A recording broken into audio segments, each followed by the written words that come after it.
ঢাকা মহানগরীর গণপরিবহন ব্যবস্থা উন্নয়ন ও বায়ু দূষণ নিয়ন্ত্রণে ২০২৬ সালে শহর জুড়ে বৈদ্যুতিক বাস নামাতে চায় সরকার। প্রকল্প বাস্তবায়নে কাজ শুরু হতে পারে চলতি বছরের জুলাই মাসে। সেই সাথে ২০৩০ সালের জুনে প্রকল্পটি শেষ হবে বলে ধারণা করা হচ্ছে। আরও জানাচ্ছেন লিমা সায়ন্তী। গণপরিবহন ব্যবস্থা উন্নয়ন ও বায়ু দূষণ নিয়ন্ত্রণের উদ্যোগ নিয়েছে সরকার। সেই লক্ষ্যে ২০২৬ সালে শহরে বৈদ্যুতিক বাস বাস্তবায়নের প্রকল্প শুরু হওয়ার কথা রয়েছে, যা চলতি বছরের জুলাই মাসে শুরু এবং ২০৩০ সালের জুনে শেষ হবে বলে আশা করা হচ্ছে।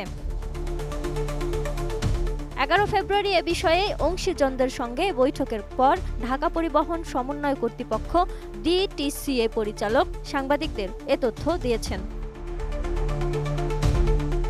ডিটিসিএ জানিয়েছে, এই প্রকল্পের প্রধান লক্ষ্য বাংলাদেশে বায়ু দূষণ নিয়ন্ত্রণ করা। এটি পরিবহন খাত থেকে নির্গমন হ্রাসের মাধ্যমে বায়ুর মান উন্নয়নে সহায়তা করবে এবং ঢাকা শহরে ফ্র্যাঞ্চাইজি ভিত্তিক বাস পরিচালনা মডেলের মাধ্যমে গণপরিবহন ব্যবস্থার শৃঙ্খলা আনবে। Vision hot and cool AC 4-ওয়ে সলিনয়েড ভালভ টেকনোলজিতে হিটিং ও কুলিং দুই মোডেই কাজ করে সমানভাবে। Vision hot and cool AC.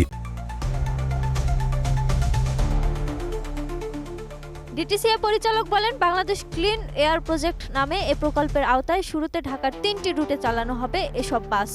এই প্রকল্পে অর্থায়ন করবে বিশ্বব্যাংক। তিনি আরও বলেন, এ প্রকল্পে আর্থিক সহযোগিতা করতে সম্মত হয়েছে বিশ্বব্যাংক। সবকিছু ঠিক থাকলে আগামী জুনে আর্থিক সহযোগিতার বিষয়টি বিশ্বব্যাংকের বোর্ডে অনুমোদনের কথা রয়েছে।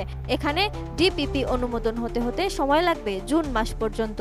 এরপর প্রকল্পের পরিচালক নিয়োগ করা হবে বলেও জানান তিনি।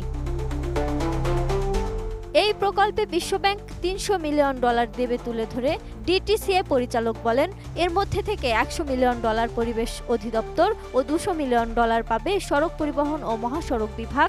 সড়ক পরিবহন ও মহাসড়ক বিভাগের $২০০ মিলিয়ন মধ্যে ডিটিসিএ $১৫০ মিলিয়ন এবং বাংলাদেশ সড়ক পরিবহন কর্তৃপক্ষ পাবে $৫০ মিলিয়ন।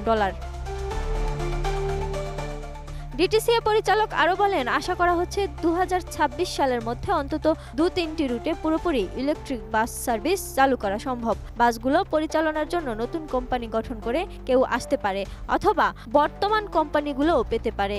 সরকার কোম্পানি গঠন করেও এসব বাস চালাতে পারে, তবে এখনও অপারেশনাল প্ল্যান ঠিক হয়নি বলে জানান তিনি। কোন রুটে এসব বাস চলতে পারে এমন প্রশ্নে ডিটিসিএ পরিচালক বলেন, এখনও রুট নির্ধারণ করা হয়নি, তবে গাজীপুর থেকে উত্তরা হয়ে বাসগুলো শহরের মধ্যে চলাচল করবে। বাসগুলোর আকার হবে লম্বা, সেজন্য কোন কোন রুটে এসব বাস চলতে পারে সেগুলো বাছাই করতে হবে। গাজীপুরে উত্তরা থেকে দক্ষিণের দিকে যাবে এটা নিশ্চিত, কিন্তু দক্ষিণের কোন এলাকা পর্যন্ত যাবে সেটা এখনও ঠিক হয়নি। তবে রুট ঠিক করার জন্য সমীক্ষা হবে প্রকল্পের মধ্যেই।